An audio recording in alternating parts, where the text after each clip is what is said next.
So, the Golden Globes just happened last Sunday, and typically I don't find myself watching these every year, but because they can be somewhat predictive of the Oscar nominations, I wanted to give a rundown on how the wins went and how I think some of them should have gone. Now, I'm just going to be talking about the movie awards, but shout out to Baby Reindeer, Shogun, and The Penguin, which were my favorite three limited series that came out this year. Kicking us off with the best drama film, Brady Corbett's The Brutalist took this award home.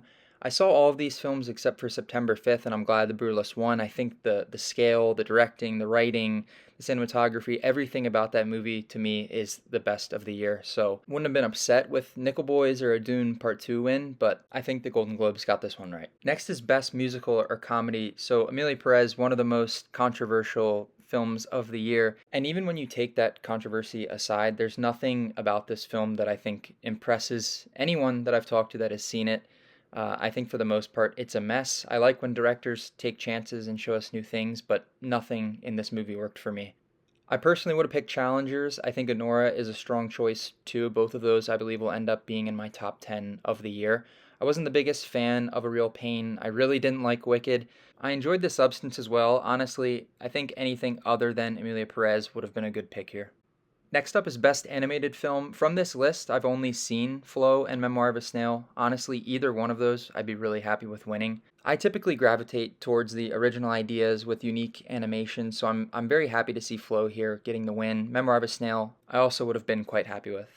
So another category, another win for Amelia Perez, this time for non-English language. The only one I've seen from this list so far is All We Imagine Is Light.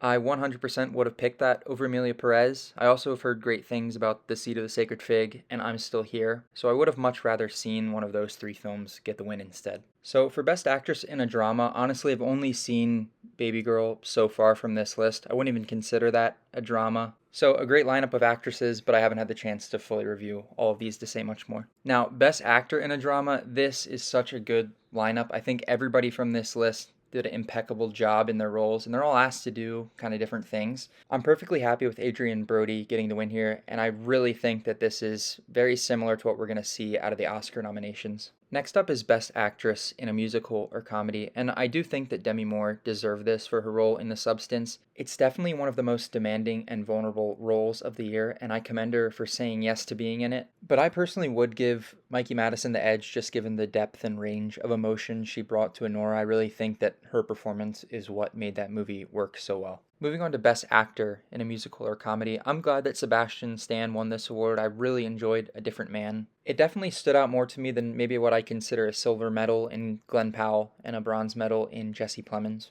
And not to downgrade either of their performances, I just think the script from A Different Man asked for more out of Stan. For actress in a supporting role, I don't really understand the criteria for this one. I would have expected Zoe Saldana to get a Best Actress nod and Carla Sofia Gascon to be in this category, but I think if you're going to give Emilia Perez any award, it would be one for Zoe Saldana's performance. It's about the only thing that keeps me engaged in that movie. That being said, I think Felicity Jones in The Brutalist and Margaret Qualley in The Substance would have been my picks over anything from Emilia Perez. Moving on to supporting actor, listen, I love Kieran Culkin. I think most people do on and off the screen, but Guy Pearce's performance in The Brutalist and Yura Borisov's performance in Honora, those stood out to me much more than Kieran's did in A Real Pain. Like I said before, I didn't really love that movie. It felt like Culkin was just playing himself. To me, the easy choice here would have been Guy Pearce in The Brutalist. His performance is hilarious, it's horrifying, and he brings such a perfect instability to a man that is clearly deeply unwell. Moving on to Best Director, I think that The Brutalist is this year's best cinematic achievement, and we'll talk about that award in a few minutes.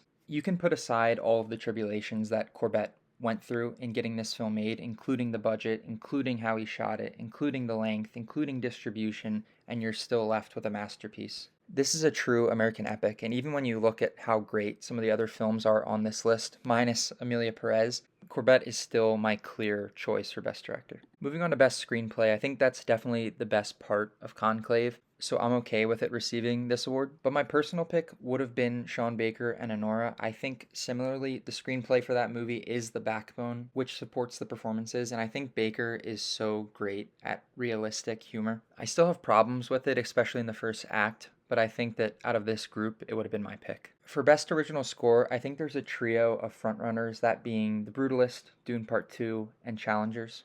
They're all very different scores, and I think honestly it depends on your personal preference. For me, what's sticking out the most, and probably because it was the most recent watch for me, was Daniel Bloomberg's score from The Brutalist. But I love what Zimmer did in Dune 2. I love what Reznor and Ross did for Challengers, so I'm okay with the Challengers win. For Best Original Song, again, I've only seen Amelia Perez and Challengers from this list. One of the other issues with Amelia Perez is that it doesn't work as a musical either. I think none of the songs are very good, none of them are very memorable.